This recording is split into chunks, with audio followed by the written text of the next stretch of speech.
semuanya, apa kabar hari ini? Perkenalkan, nama saya Aurelia Faiza di kelas 11 sampai LB3, nomor absen 6. Hobi saya yaitu menggunakan musik dan menggambar. Pasti kan bertanya-tanya, apa sih cita-cita saya?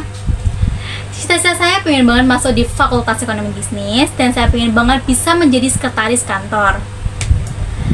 Di sini saya akan menganalisis sebuah data yang terkait dengan data Google. Nah, tanpa berlama-lama, marilah kita masuk di pembahasan kita kali ini tentang menganalisis sebuah data. Di sini saya akan membahas tentang makanan yang masih populer di kalangan anak muda loh. Ada yang tahu nggak nih? Ya, saya akan membahas tentang dimsum mentai. Pasti kalian nggak asing kan dengan nama dimsum mentai. Jadi, alasan saya untuk membuat video analisis data ini untuk menjelaskan data-data sebuah produk yang akan saya bahas agar dipahami oleh kalian semuanya. Sebelumnya, saya juga akan memberitahu sedikit tentang apa saja materi yang akan saya bahas di depan nanti, yaitu berupa alasan membeli produk, deskripsi mengenai produk, kelebihan dan kekurangan, franchise, dan lain sebagainya. Pasti kan bertanya-tanya kan guys, kenapa sih saya memilih menganalisis sebuah dimsum mentai? Jadi, alasan saya memilih menganalisis dimsum mentai karena banyak disukai oleh kalangan anak muda zaman sekarang. Contohnya, saya sendiri. Pasti kalian juga suka dimsum mentai kan guys? Karena dimsum mentai emang seenak itu. Terus, dimsum mentai dengan tekstur dimsum mentai yang lembut dari dagingnya dan ada rasa creamy dari saus mentai dengan rasa pedas, gurih, sehingga membuat kalangan anak muda pada tertarik dengan dimsum. Apalagi dimsum zaman sekarang kan masih ngetren-ngetrennya. Di sini saya juga akan menjelaskan sedikit tentang dimsum mentai. Jadi dimsum adalah salah satu jenis makanan yang berasal dari Tiongkok dan telah menjadi favorit di banyak negara, termasuknya di Indonesia. Dikenal dengan beragam variasinya, dimsum biasanya disajikan dalam porsi kecil sehingga memungkinkan penikmatnya untuk mencicipi berbagai jenis dalam satu waktu.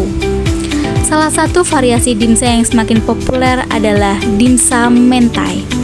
Menggabungkan kelezatan dimsum dengan saus mentai yang gurih dan pedas, hidangan ini menawarkan sensasi rasa yang unik dan menggugah selera, dan menjadi pusat berjualan yang pesat saat ini.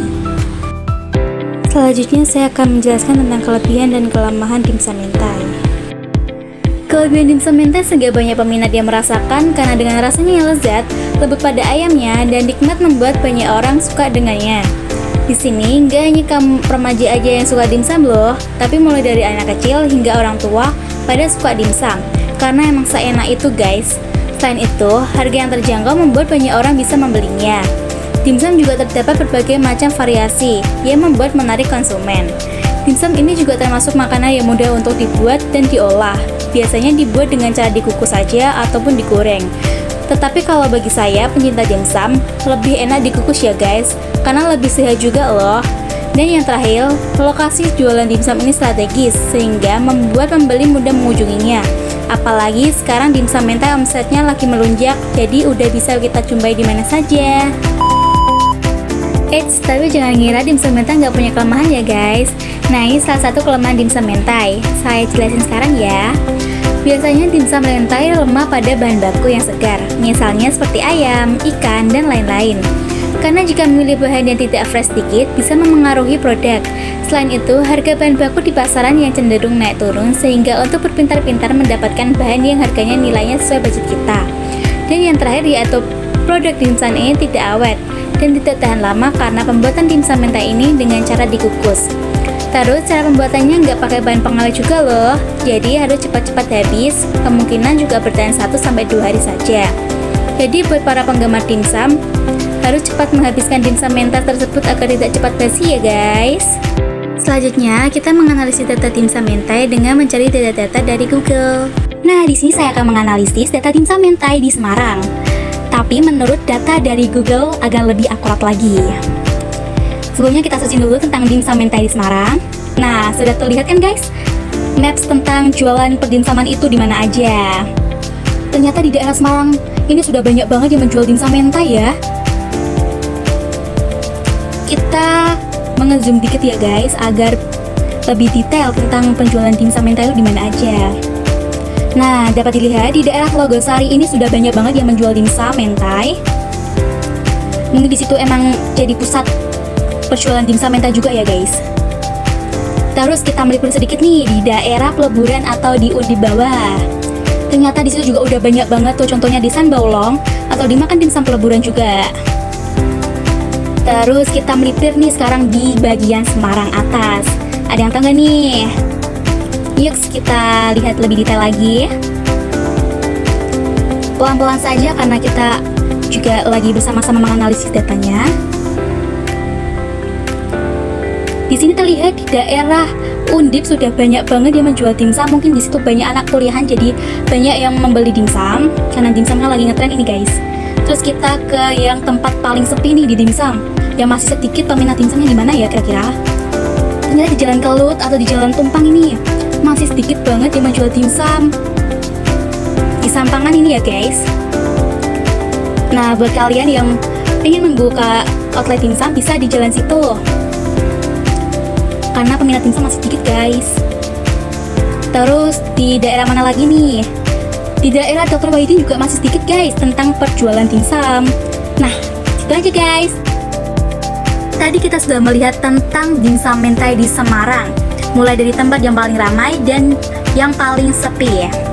Terus sekarang kita akan menganalisis tentang rating dimsum mentai di Semarang yang paling tinggi nih. Ada yang udah tahu apa belum? Nah, terlihat di Bay Dimsum ini mempunyai rating 5. Yang belum tahu, rating 5 ini adalah rating paling tertinggi dari rating yang lainnya ya guys. Terus ada Dimsum Ibu Simongan mempunyai rating 5 juga. Kayaknya Dimsum Ibu Simongan ini menjadi salah satu dimsum yang akan aku analisis lagi nih. Nanti saksikan baik-baik ya. Terus Kimasyo Shumai Mentai mempunyai rating 5 juga. Loka Dimsum mempunyai rating 5. Dan yang terakhir yaitu Kampung Sumai mempunyai rating 5. Nah, itu rating tertinggi yang ada di Semarang ya guys. Pasti aku tebak kalian belum 100% paham tentang data analisis dimsum mentai di Semarang ini kan guys.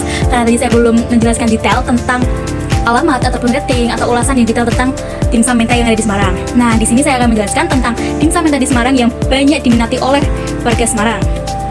Di sini ada San Baulong Dimsum Mentai yang terletak di alamat Jalan Pahlawan Peleburan, Kecamatan Semarang Selatan, Kota Semarang, Jawa Tengah. Ia mempunyai 4,2 rating dan 5 ulasan. Lanjut, di Dimsum Mentai Deher di Jalan Satrian Jatingalai, Kecamatan Candisari, Kota Semarang, Jawa Tengah. Sayangnya di sini tidak terdapat ulasan ataupun rating. Lanjut di Dimsum Mentai Foodies Choice di Jalan Menjaringan 7, nomor 243, RT 7 RW 1 Kemician, Kecamatan Semarang Timur, Kota Semarang, Jawa Tengah.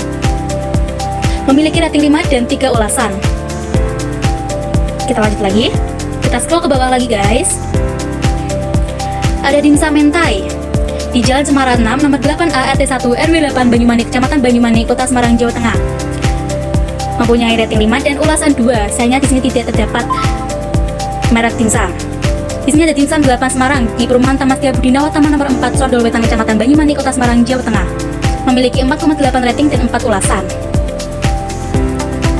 Lanjut di Mentai Yakai di Jalan Mundu nomor 114 Sambiroto, Kecamatan Tembalang, Kota Semarang, Jawa Tengah.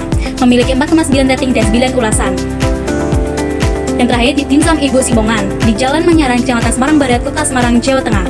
Mempunyai rating yang sangat tinggi yaitu 5 dan ulasan 25 yang cukup banyak di antara dimsum yang lainnya. Sekiranya itu saja yang bisa saya ambil dari dimsum mentai yang banyak diminati oleh warga Semarang. Nah, kali ini saya akan mereview tentang Dimsum Ibu Simongan. Dimsum Ibu Simongan ini mempunyai rating yang tertinggi dari yang lain ya guys, yaitu mempunyai rating 5 dan 25 ulasan. Ini berada di Jalan Manyaran, Kecamatan Semarang Barat, Kota Semarang, Jawa Tengah. Di sini dicantumkan jam operasi buka dan tutupnya. Nanti saya juga akan mencantumkan menu Dimsum Ibu Simongan ya guys. Simak baik-baik saja. Lanjut kita ke ulasan. Kita scroll ke bawah.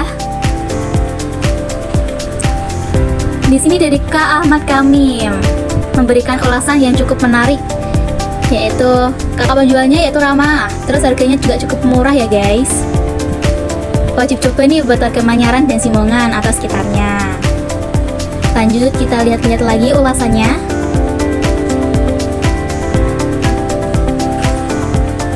Kita scroll ke bawah lagi ya guys, karena ini cukup banyak banget ulasannya nih dari Kak Aisyah Salsabila juga. Lanjut kita melihat-lihat lagi agar lebih detail kita menganalisisnya.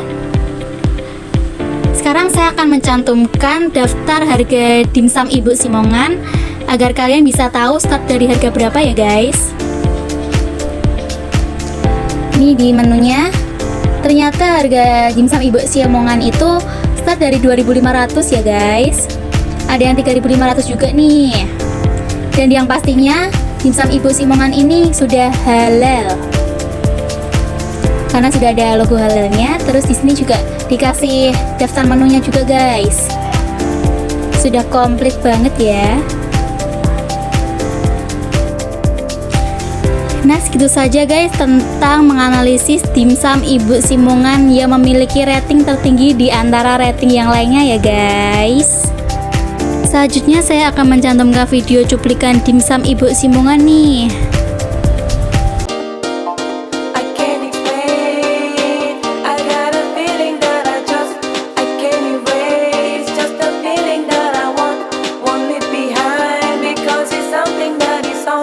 It's on my mind, I guess it goes like na na na na na na na na na na na na.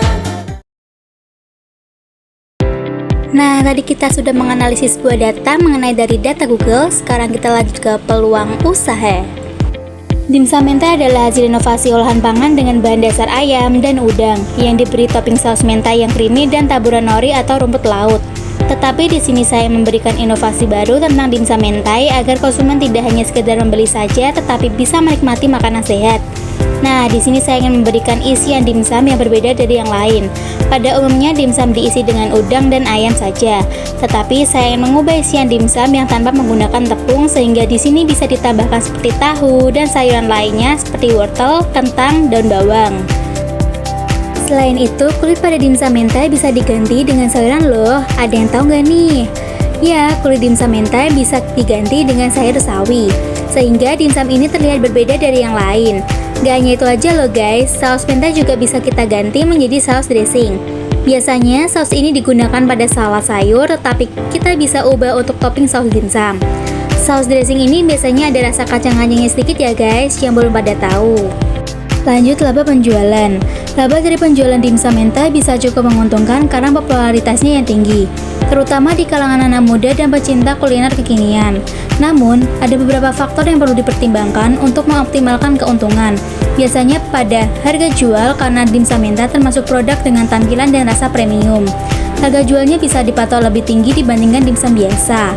Hal ini membuat harga jual menjadi lebih tinggi, meskipun tentunya harga harus tetap berani bersaing dengan yang lain. Berdasarkan analisis rasio laba bersih, bisnis dimsum mentai ini bisa mencapai margin laba sekitar 20-30%, tergantung pada efisiensi operasional, strategi pemasaran, dan biaya bahan baku. Kelangsungan hidup. Kesuksesan jangka panjang usaha dimsum mentai akan sangat bergantung pada beberapa faktor, seperti inovasi, pemasaran, dan kualitas produk. Meskipun dimsum mentai saat ini populer, tren makanan sekarang dapat berubah kapan saja. Maka, selaku pelaku usaha harus siap beradaptasi dengan cepat untuk tetap bersaing dan memperhatikan tren kuliner masa depan. Dengan strategi yang tepat, tetapi secara keseluruhan, usaha dimsum mentai memiliki peluang untuk bertahan lama. Dan yang terakhir, kemudahan didirikan usaha. Usaha dimsum mentai relatif mudah didirikan dan memiliki beberapa keunggulan yang dapat membantu calon pengusaha dalam memulai bisnis ini. Berikut adalah beberapa kemudahan dalam mendirikan usaha dimsum mentai, yaitu modal awal yang terjangkau. Dimsum mentai bisa dimulai dengan modal kecil, terutama jika bisnisnya berbasis rumahan. Terus, dari platform penjualan yang fleksibel, karena dimsum mentai bisa dijalankan secara online tanpa perlu toko fisik. Dengan menggunakan platform seperti Instagram, WhatsApp, dan Marketplace, pengusaha bisa memasarkan produk mereka dengan mudah.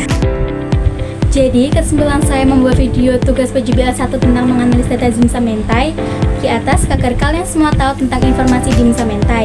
Karena di sini kita tahu bahwa dimsum mentai bukan hanya makanan viral yang enak, tetapi juga makanan yang sehat. Karena dimsum mentai kebanyakan diolah dengan cara dikukus, Sehingga buat kalian yang mencinta dimsum, jangan khawatir kalau dimsum itu mengandung pengawet. Apalagi di atas sudah dijelaskan mengenai dimsum mentai bisa diisi dengan berbagai sayuran agar membuat konsumen bisa memakan makanan yang sehat dan enak. Dan saran saya buat kalian yang pengen buka outlet dimsum mentai, harus dicari informasi tentang penjualan dimsum mentai di sekitarnya. Karena kita juga harus tahu sekarang banyak yang menjual dimsum, otomatis banyak juga pesaingnya. Dan yang terakhir, kita harus berpintar-pintar mencari strategi penjualan agar dimsum yang kita buka membuat konsumen tertarik pada dimsum kita. Akhirnya kita sudah sampai juga di akhir video. Dari banyak kata yang telah terucap dan dari banyak hal yang telah kita simak bersama-sama, semoga apa yang telah saya sampaikan kiranya menjadi bermanfaat bagi kalian semuanya. Untuk penutup kata dari video analisis buat data saya ini, saya ucapkan terima kasih dan sampai jumpa.